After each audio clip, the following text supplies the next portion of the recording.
మా హయాంలో అయితే కోవిడ్ లాంటి మహమ్మారిని కూడా ఎదుర్కొని మేము రాష్ట్రాన్ని నడపవలసిన పరిస్థితి మా హయాంలో జరిగింది.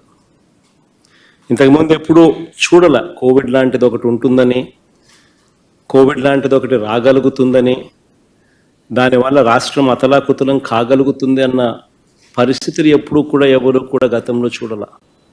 కానీ అలాంటి పరిస్థితుల్లో కూడా రాష్ట్రాన్ని మేము గొప్పగా నడిపామని కూడా చెప్పవచ్చు. గొప్పగా నడుపుతూనే ఒకవైపున సంక్షేమం చూపించాం, మరోవైపున అభివృద్ధిని కూడా గొప్పగా నడుపుతూ చూపించగలిగాం. మా ప్రభుత్వంలో దేవుడి దయతో, ప్రజలందరి చల్లని దీవెనలతో మేము చేయగలిగిన మంచి వల్ల ప్రజల కొనుగోలు శక్తి పెరిగింది, పెట్టుబడులు కూడా దానివల్ల పెరిగాయి.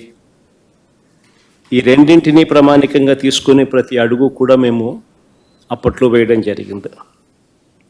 కానీ చంద్రబాబు గారి పాలన చూస్తే, ఈ సంవత్సర కాలం పాలన తన పాలన చూస్తే, కాగ్ విడుదల చేసిన నివేదికను గమనించినట్లయితే ఎక్కడా కూడా అభివృద్ధి కనిపించదు, ఎక్కడా కూడా సంక్షేమం ఊసే అంతకన్నా ఎక్కువ కూడా కనిపించదు.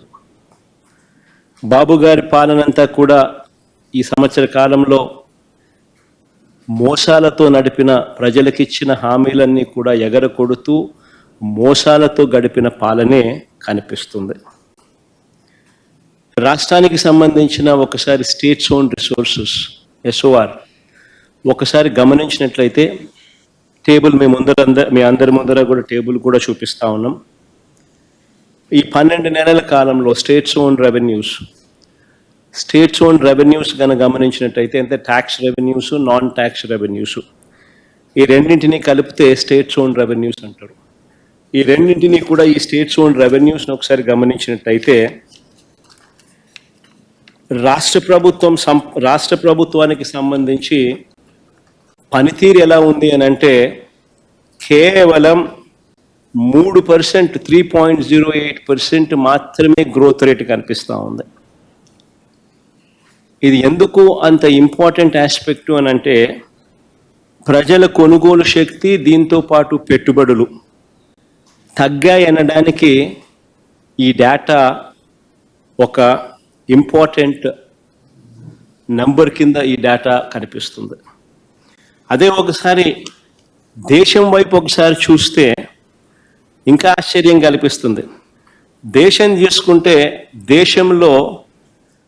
దేశానికి సంబంధించిన gross tax revenues, non tax revenues దేశానికి సంబంధించి చూస్తే లాస్ట్ ఇయర్ కన్నా ఈ సంవత్సరం ఏకంగా 13.76% గ్రోత్ రేట్ కనిపిస్తుంది. అది ఈ పక్కన రైట్ సైడ్ దేశానికి సంబంధించిన డేటా.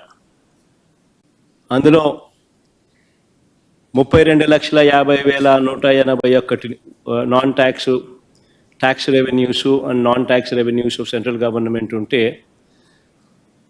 2025 ఫైనాన్షియల్ ఇయర్లోకి వచ్చేసరికి, ఫిబ్రవరి 2025కి వచ్చేసరికి 36,97,545, అంటే 13.76% పెరుగుదల కనిపిస్తుంది.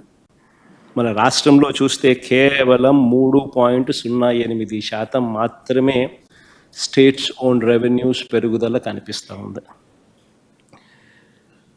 మరి ఇంత దారుణంగా చంద్రబాబు నాయుడు గారి పనితీరు ఉంది అని చెప్పడానికి ఇదొక నిదర్శనం. ఎందుకనంటే రాష్ట్రానికి సంబంధించి రావాల్సిన ఆదాయాలన్నీ రాష్ట్ర ఖజానాకు రావడం లేదు. ఇవన్నీ చంద్రబాబు నాయుడు గారు అని గజ దొంగల ముఠ జోబుల్లోకి పోతా ఉందన్న దానికి ఒక ప్రస్ఫుటమైన నిదర్శన ఈ డేటా.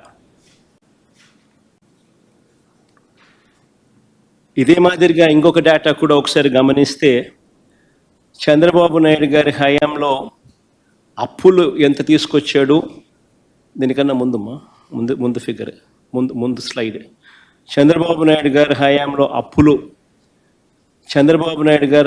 అప్పులు ఈ సంవత్సరానికి సంబంధించి విత్ ఇన్ ద FRBM బడ్జెట్లో ఆయన చేసిన అప్పులు ఎంత, సిమిలర్గా దాని ముందు సంవత్సరం అంటే చంద్రబాబు నాయుడు గారికి ముందు సంవత్సరంకి సంబంధించిన అప్పులు ఎంత అని చూస్తే అప్పులు మా హయాంలో ఆ చివరి సంవత్సరంలో 67,720 కోట్లు చేస్తే ఈ పెద్ద మనిషి ఈ 12 నెలల కాలంలో ఆయన చేసిన అప్పులు ఏకంగా ఈ ఫైనాన్షియల్ ఇయర్లో తాను చేసిన అప్పులు 81,597 కోట్లు. అంటే 30% అధికంగా ఈ పెద్ద మనిషి చంద్రబాబు నాయుడు గారు అప్పులు రాష్ట్ర ప్రభుత్వం మీద మేము చేసిన అప్పుల